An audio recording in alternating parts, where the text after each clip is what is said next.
মাছের ঝোল নিয়ে হাজির হয়ে গেলাম। বেগুন দিয়ে চলুন দেখা যাক কীভাবে করতে হয়। প্রথমে কই মাছ আমি ধুয়ে ভেজে নেব। প্রথমে হলুদ গুঁড়ো দিয়ে দিব,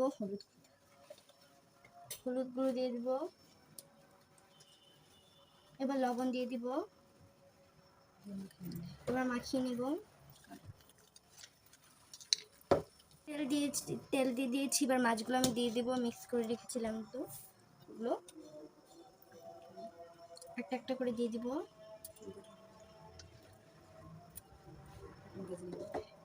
ভেজে নেব। এবার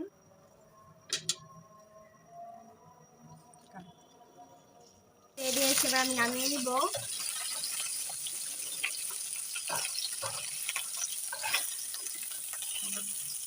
দেখুন আমি নামিয়ে নিচ্ছি।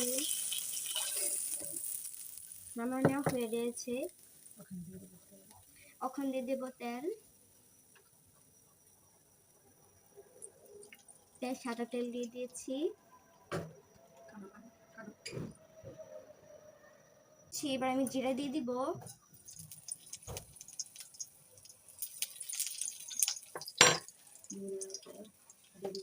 দিয়ে দিব লবণ।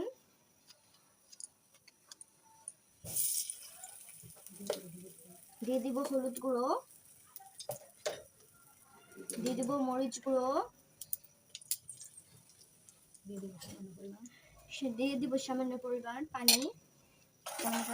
আর মিক্স করে নিচ্ছি।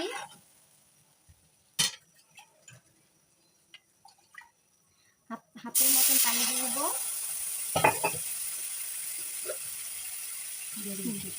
এবার পেঁয়াজ রসুন বাটা নেড়ে দিয়ে দিব। এখন পেঁয়াজ রসুন বাটা সব আমি মিক্স করে রেখেছি, এগুলো দিয়ে দিব। জিরা বাটা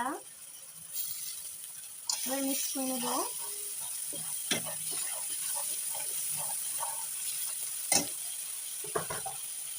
মিক্স করে নিচ্ছি ভালোভাবে। এবার দিয়ে দিব আমি বেগুন আর আলু একসাথে মিক্স করে দিয়ে দিব। ভালোভাবে মজিয়ে নিব।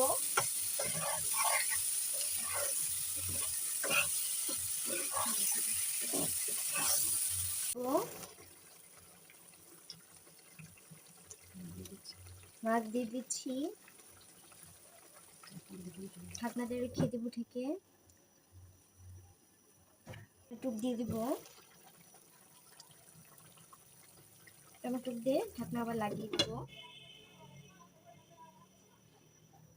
হয়ে গেছে। আমি একটু নেড়ে নেব।